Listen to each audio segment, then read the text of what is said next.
दोस्तों, एक ऐसी दुनिया है जहां लोग पानी की बूंद बूंद को तरस रहे हैं। डेली का काम बिना पानी के करने पर मजबूर हैं। कैसे करेंगे, क्योंकि उन्हें पीने तक का भरपूर पानी नहीं मिल रहा। लेकिन जैसा हमेशा होता है ना, अमीरों के पास चाहे दुनिया में कैसी भी मुसीबत क्यों ना जाए, उन्हें परेशानी नहीं होती। वैसा ही कुछ यहाँ पर भी है दोस्तों। बड़ी बड़ी प्राइवेट कंपनी ने जमीन के अंदर पानी निकालने के लिए मशीन लगा दी है, क्योंकि अभी भी कहीं कहीं ऐसी जगह है जहाँ जमीन के अंदर से पानी निकाला जा सकता है। और उन जमीनों से जितना भी पानी निकलता है उसे शहरों में सप्लाई कर दिया जाता है, जहाँ पर अमीर लोग रहते हैं। लेकिन गरीब लोग बेचारे गाँव में रहने पर मजबूर है। उन्हीं गरीब लोग में होम्स परिवार भी रहता है दोस्तों, जिसमें पिता अर्नेस्ट, माँ कैथरीन, बड़ी बेटी मैरी और छोटा बेटा जेरोम शामिल है।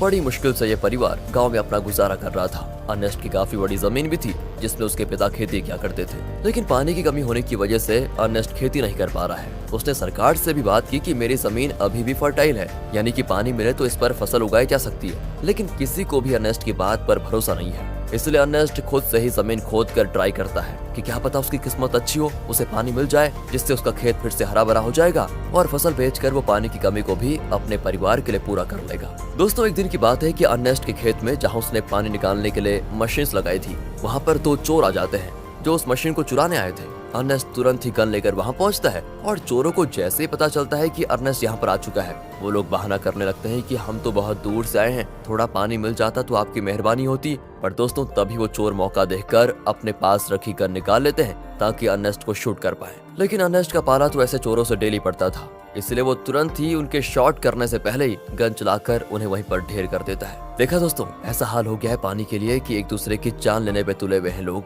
अर्नेस्ट अपनी मशीन को चेक करने आता है, लेकिन बेचारे को पता चलता है कि यहाँ से जो थोड़ा बहुत पानी निकलता था वो भी खत्म हो चुका है। इसका मतलब कि अब उसे दूसरी जगह फिर से गड्ढा खोदकर मशीन लगानी होगी ताकि वहाँ से पानी निकाला जा सके। अर्नेस्ट अब जेरोम के साथ वाटरमैन के पास जाता है। दोस्तों, वाटरमैन ऐसे लोगों का ग्रुप है जो प्राइवेट कंपनी के लिए काम करते हैं, बड़ी बड़ी मशीनों को लगाना ताकि अंदर से पानी निकाला जा सके, और ये पानी शहर में सप्लाई किया जाता है। वैसे अर्नेस्ट इन लोगों को शराब या खाने पीने की चीजें डिलीवर करने का काम करता है। वो शहर से सारी चीजें अपने गधे पर लाद कर लेकर आता है और इन वाटरमैन को दे देता है। उन्हीं वाटरमैन में मैक्स नाम का एक आदमी भी शामिल है, जिससे अर्नेस्ट की थोड़ी अच्छी पहचान होती है। अर्नेस्ट मैक्स से कहता है कि देखो भाई, तुमने यहाँ बड़ी मशीन लगाने का काम शुरू कर दिया है। यहाँ से थोड़ी दूर मेरा खेत है जहाँ पानी आता था वैसे, लेकिन तुम्हारे यहाँ वो बड़ी मशीन लगाने की वजह से जो थोड़ा बहुत पानी मेरे खेत को मिलता था, अब वो भी बंद हो गया है। क्या तुम अपनी इन बड़ी मशीनों की लाइन दूसरी जगह नहीं लेकर जा सकते? मैक्स कहता है कि ये तो मेरा काम नहीं है, तुम्हें बात करनी है तो तुम हमारे बॉस से जाकर कर सकते हो। अर्नेस्ट को पता होता है कि बॉस तो उसकी सुनने वाला है नहीं,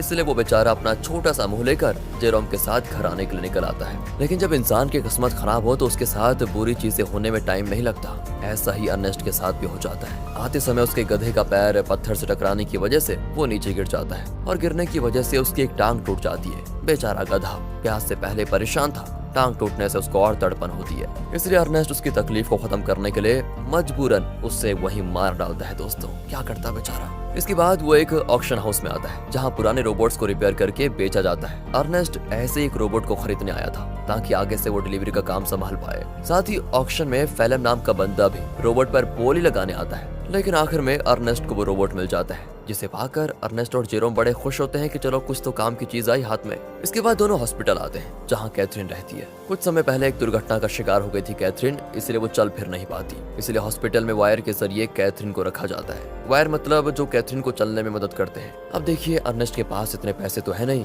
कि वो वायर का सिस्टम खरीद कर घर लेकर आ पाए, इसीलिए वो और उसके परिवार के लोग हॉस्पिटल में ही कैथरीन से मिलने आया जाया करते हैं। अब हॉस्पिटल के बाहर अर्नेस्ट की मुलाकात रॉबी नाम के बंदे से होती है, जो अर्नेस्ट का बढ़िया दोस्त है, काफी ज्यादा करीबी है। उसके पास तो रहने के लिए घर तक भी नहीं है, साथ ही वो दिमाग से भी थोड़ा कमजोर है। इसलिए अर्नेस्ट उसके पास जो थोड़ा बहुत पानी होता है वो रॉबी और उसके परिवार को दे देता है, क्योंकि भले ही अर्नेस्ट के पास भी पानी की कमी है, लेकिन बंदे का दिल बहुत बढ़िया है यार। अब वहाँ से अर्नेस्ट जैसे ही घर आता है ना, उसके पास फेलम पहुँच जाता है, जो उससे कहता है कि मुझे तुम्हारा रोबोट चाहिए, कुछ जरूरी काम है। अर्नेस्ट को पता था कि फेलम एक नंबर का बदमाश आदमी है, वो रोबोट वापस करने में नाटक करेगा। इसीलिए दोस्तों, अर्नेस्ट रोबोट देने से साफ मना कर देता है। साथ ही दोस्तों, मैं आपको बता दूं कि फेलम और अर्नेस्ट की बेटी मैरी का एक दूसरे के साथ चक्कर चल रहा है। अर्नेस्ट ने कई बार मैरी को समझाया कि वो फेलम से दूर रहे, वो अच्छा इंसान नहीं है, लेकिन मैरी है कि सुनने को तैयार ही नहीं होती। फेलम की वजह से वो तो अपने पिता से भी नफरत करने लगी है। बताओ दोस्तों, माँ बाप कभी गलत होते हैं क्या? जो बच्चे माँ बाप की बात नहीं मानते उनके साथ तो बुरा होता ही है। कहीं मैरी के साथ भी कुछ बुरा ना हो जाए। खैर, आगे देखते हैं। अगले सीन में अर्नेस्ट एक और जगह गड्ढा खोद रहा होता है,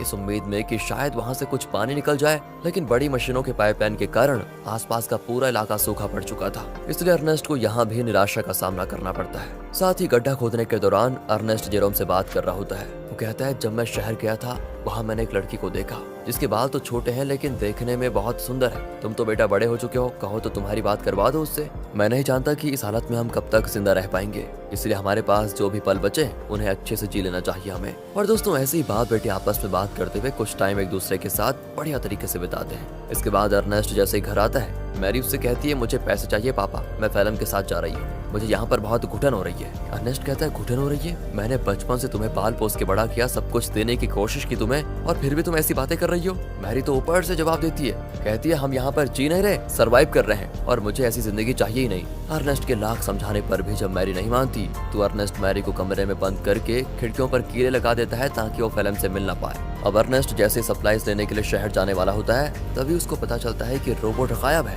ये देखकर उसकी हालत खराब, वो परेशान हो जाता है। वो समझ चुका था कि ये काम तो फैलम के अलावा कोई दूसरा कर नहीं सकता। वो वहाँ से तुरंत वाटरमैन के पास आता है ताकि उनसे पूछ सके कि क्या फैलम यहाँ पर आया था कि नहीं। पर वहाँ पर आते ही मैक्स और बाकी वाटरमैन मिलकर अर्नेस्ट पर धावा बोल देते हैं दोस्तों, और जमकर उसकी पिटाई करने लगते हैं। उनका कहना होता है कि तुमने हमारी सप्लाईज चुराई जो हमारी मेहनत की कमाई थी, जिसे तुमने शायद कहीं और बेच दिया होगा। अर्नेस्ट कहते हैं, अरे ये क्या कह रहे हो तुम? मैं खुद यहाँ तुमसे पूछने आया था कि क्या फैलम मेरा रोबोट लेकर यहाँ आया था या नहीं, लेकिन उल्टा तुम लोग मुझे ही मार रहे हो।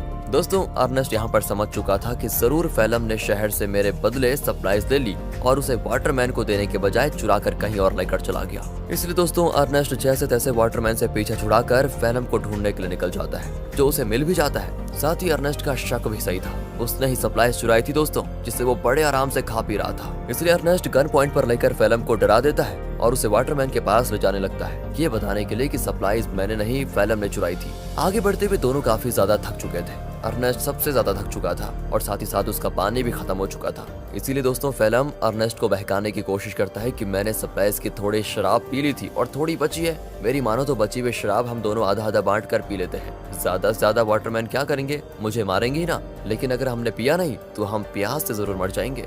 इस पर अर्नेस्ट मान जाता है, लेकिन जैसे ही वो फैलम को रस्सियों से आजाद करता है फैलम उस पर ही हमला कर देता है। बेचारा अर्नेस्ट पहले से ही थका हुआ था और मार खाने की वजह से उसका काफी ज्यादा खून बहने लगता है। इसके बाद तो फैलम जबरदस्ती बाकी सारी शराब अर्नेस्ट के मुंह में डाल देता है ताकि जब वाटरमैन उसे देखे तो उन्हें यकीन हो जाए कि अर्नेस्ट ने ही सप्लाईज चुराई थी और उसी ने उनकी शराब पी ली। इतना ही नहीं दोस्तों, फैलम अर्नेस्ट को मार मार कर रोबोट के साथ ही रस्सी से उसको बांध देता है ताकि दुनिया को लगे कि रोबोट ने आउट ऑफ कंट्रोल होकर अर्नेस्ट पर हमला कर दिया, जिससे उसकी जान चली गई। और होता भी ऐसा ही है, बेचारा अर्नेस्ट मारा जाता है दोस्तों, और सभी लोगों को लग रहा था कि रोबोट ने अर्नेस्ट की जान ली। दोस्तों हमेशा अच्छे लोगों के साथ बुरा ही क्यों होता है यार। अगले सीन में जेरोम अपने पिता को खोने के बाद बहुत उदास बैठा होता है। वो सारा गुस्सा रोबोट पर उतार कर उसे तोड़ने की कोशिश कर रहा होता है, क्योंकि अभी तो उसने ये मान लिया है कि रोबोट ने ही उसके पिता की जान ली, लेकिन हम सब जानते हैं कि सच्चाई क्या है। तब वहाँ पर फैलम आकर जेरोम से कहता है, रोबोट को तोड़कर क्या मिलेगा, ये आगे चलकर हमारे ही काम आएगा, इसलिए इसको तोड़ो मत और तुम चिंता मत करो, मैं हूँ ना,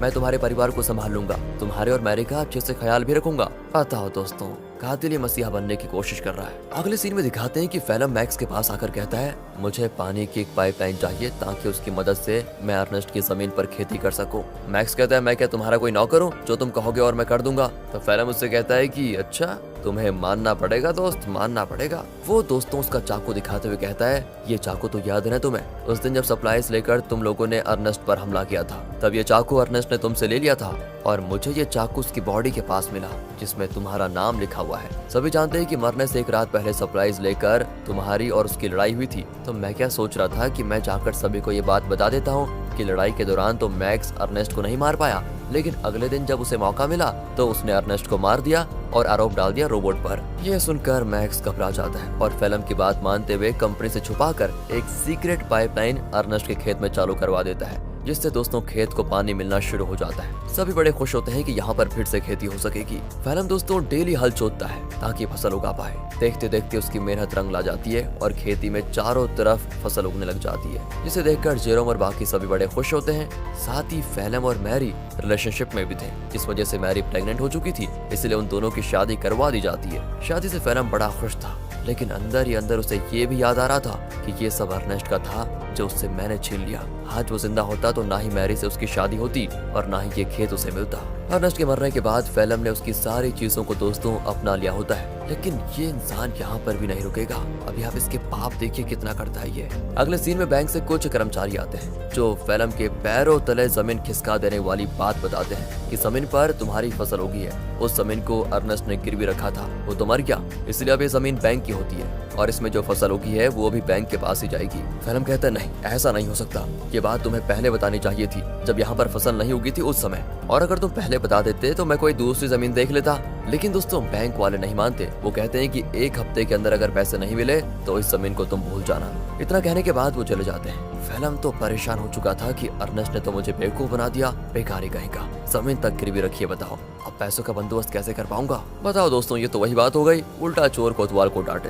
खैर अब फेलम जेरोम से कहकर रोबोट ले जाने लग जाता है। वो कहता है मैं रोबोट को बेचने जा रहा हूँ ताकि इससे मिले पैसों से बैंक वालों का उधार चुका पाऊँ। लेकिन दोस्तों फेलम शरीफ आदमी नहीं था। वो रॉबी के पास आता है, वही रॉबी दोस्तों जो काफी ज्यादा करीब है, और वो उसे बहाने से साथ में ले जाता है कि मेरे साथ चलो, मैं तुम्हारे लिए पानी वगैरह का बंदोबस्त करता हूँ। इसीलिए बेचारा रॉबी अपने बच्चे को लिए फेलम के साथ चला जाता है। लेकिन मैंने कहा था ना दोस्तों, फेलम के पापों का घड़ा भरा नहीं है। वो धोखे से बेचारे रॉबी के बच्चे को बेच देता है, जिनसे मिले पैसों को वो बैंक वालों को दे देगा।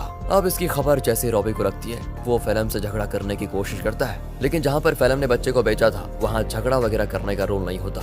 बच्चा बिक गया तो डील कभी नहीं टूटेगी, इसलिए वो बदमाश लोग रॉबी को शूट करके मार देते हैं दोस्तों। साथ ही वो फेलम को भी शूट करने की कोशिश करते हैं, क्योंकि उन्हें तो लगा था कि फेलम रॉबी की परमिशन के साथ उसके बच्चे को बेच रहा है। इसलिए फेलम जैसे तैसे अपनी जान बचाकर दोस्तों वहाँ से भाग ही जाता है। साथ ही वो रोबोट को वहीं छोड़ देता है, क्योंकि उसे जेरोम को भी तो बताना है कि ये पैसे बच्चे को बेचकर नहीं बल्कि रोबोट को बेचकर आए हैं। क्या कहें दोस्तों, कितना बुरा आदमी है यार फेलम। तभी तो दोस्तों अर्नेस्ट अपनी बेटी मैरी को मना कर रहा था इसके साथ रहने के लिए। अगले सीन में बैंक को पैसा देने की वजह से जमीन फिर से फेलम की हो जाती है, तो वहीं रोबोट आगे बढ़ते हुए अपने ओरिजिनल ओनर के पास जाने के लिए निकल पड़ता है, क्योंकि जब वो बदमाश लोग फेलम और रॉबी को शूट कर रहे थे तो कुछ गोली रोबोट को भी लग गई थी, जिससे हुआ ये कि रोबोट की डिफॉल्ट सेटिंग ऑन हो गई और इसीलिए वो अपने ओरिजिनल ओनर के पास जा रहा है जो कि शहर में रहता है, और ओनर का नाम है केल्विन। वो जैसे उस रोबोट को देखता है तो बिल्कुल हैरान हो जाता है कि ये किसका रोबोट घूमकर वापस मेरे पास आ गया।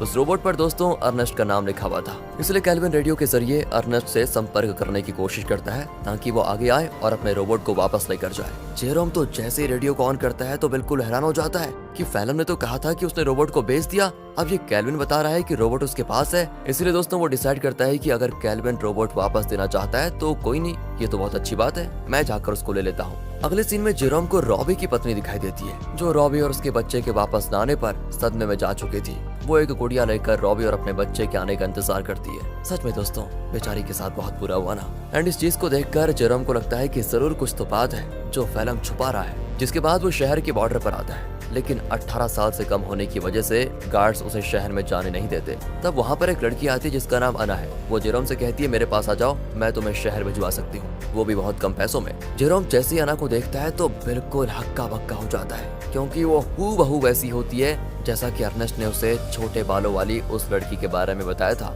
याद है ना दोस्तों, जब अर्नेस्ट जेरोम से कह रहा था कि तुम्हारी शादी कर लेते हैं, उससे बात कर लेते हैं तुम्हारी, तो दोस्तों जेरोम उससे फिर अर्नेस्ट के बारे में पूछता है, लेकिन वो तो जानती ही नहीं अर्नेस्ट को। जेरोम भी आगे कुछ नहीं कहता और इसके बाद वो जेरोम को शहर तक जाने वाली सामान की गाड़ी में छुपा कर बैठा देती है और उसकी मदद से जेरोम शहर पहुंच जाता है। अब शहर आने के बाद जेरोम केल्विन से मिलता है, जो उसे उसका रोबोट वापस कर देता है। रोबोट को जो गोलियां लगी थी केल्विन ने उसे भी रिपेयर कर दिया था, साथ ही उसने रोबोट की सेटिंग भी सही कर दी थी। तब जेरोम जैसे ही रोबोट को ध्यान से देखता है तो पता चलता है कि इसमें तो कैमरा लगा हुआ है जो कि लेजर बीम की मदद से वीडियो रिकॉर्ड करता है। वीडियो साफ रिकॉर्ड तो नहीं होता, लेकिन इतनी क्लियर जरूर होती है कि उसे देखा जा सके। और तब उन वीडियोस में जेरोम को उसके अर्नेस्ट के साथ बिताए वे पल दिखाई देते हैं जिन्हें रोबोट ने रिकॉर्ड कर लिया था। उन्हीं वीडियो में दोस्तों वो वीडियो भी होती है जब फेलम अर्नेस्ट को मार रहा था और रस्सी से बांधकर उसे रोबोट के साथ जोड़ दिया था। इस चीज को देखकर जेरोम को एकदम से सदमा लगता है। उसे सच्चाई का पता चल चुका था कि उसके पिता का मरना कोई एक्सीडेंट नहीं था, बल्कि फेलम की सोची समझी साजिश थी। इसलिए वो रोबोट को लेकर वापस घर आ जाता है और आते ही फेलम को ये नहीं बताता कि उसको सब कुछ पता चल गया है, क्योंकि अगर मैरी को मालूम पड़ा कि ये सब फेलम ने किया तो वो तो सदमा बर्दाश्त नहीं कर पाएगी। ऊपर से वो प्रेग्नेंट भी है। इसीलिए जेरोम एक प्लान बनाता है वो फिल्म से कहता है कि मैंने रेडियो पर सुना कि रॉबी तुम्हें बुला रहा है। अब ये सुनकर फिल्म परेशान कि रॉबी तो मर चुका है, ये कौन सा रॉबी बुला रहा है। इसलिए वो कहता है कि शायद वो कोई दूसरा फिल्म होगा जिसके लिए वो रॉबी बोल रहा है। अब प्लान फेल होता देखकर जेरोम एक लेटर लिखता है फिल्म को, ताकि फिल्म को ऐसा लगे कि ये लेटर रॉबी ने भेजा है और वो उसे उसी जगह पर बुला रहा है जहाँ पर अर्नेस्ट मरा था। लेटर देखकर फिल्म समझ चुका था कि कुछ तो गड़बड़ी है, मुझे वहाँ पर जाकर देखना ही पड़ेगा। इसीलिए वो उसी जगह पर जाता है जहाँ पर उसने अर्नेस्ट को मारा था। आगे बढ़ते हुए उसे जमीन पर बना हुआ गड्ढा दिखाई नहीं देता और गलती से वो उसे गड्ढे में गिर जाता है, जहाँ गिरने से उसका पैर टूट चुका था और वो मदद के लिए चिल्ला रहा होता है। तब वहाँ पर जेरोम गन लेकर आता है। उसे इतने गुस्से में देखकर फिल्म समझ जाता है कि जेरोम को सब कुछ पता चल चुका है और ये सारा प्लान जेरोम का ही था। तो फिल्म जेरोम को बहलाते हुए कहता है, देखो जो हुआ मैं उसके लिए शर्मिंदा हूँ, मुझे माफ कर दो, लेकिन देखो मैंने मैरी और तुम्हारे कितना अच्छे से ख्याल रखा, अगर मुझे कुछ हुआ तो मैरी ये सदमा बर्दाश्त नहीं कर पाएगी, इसलिए मुझे जाने दो। लेकिन जेरोम उसकी एक नहीं सुनता और सीधे फिल्म को शूट करके मार डालता है। इसके बाद वो रोबोट की मेमोरी भी रेज कर देता है ताकि कभी मैरी ये सब कुछ देख ही ना पाए। वो नहीं चाहता कि मैरी कभी कुछ इसका सच जाने। कुछ दिन गुजर चुके थे। फिल्म के घर न आने पर मैरी बहुत परेशान होती है। जेरोम कहता है कि वो अच्छा इंसान कभी था ही नहीं, तो मैं छोड़कर वो भाग गया। और ये सुनकर मैरी एकदम उदास हो जाती है और अपने दिल से फिल्म के लिए प्यार खत्म कर देती है। दोस्तों, उल्टा वो उससे नफरत करने लगती है। जेरोम ने बड़ी शांति से अपना बदला ले लिया। इसके बाद जेरोम और मैरी घर चलाना शुरू करते हैं, क्योंकि खेत उन्हें मिल चुका था। उन्हीं फसल को बेचकर वो पैसे जमा करेंगे ताकि अपनी माँ को हॉस्पिटल से घर लेकर आए। और इसी मिक्स फीलिंग के साथ दोस्तों ये मूवी यहाँ पर खत्म होती है। बाकी अगर आपको वीडियो अच्छी लगी हो, एक्सप्लेनेशन अच्छा लगा हो तो लाइक कीजिए, चैनल को सब्सक्राइब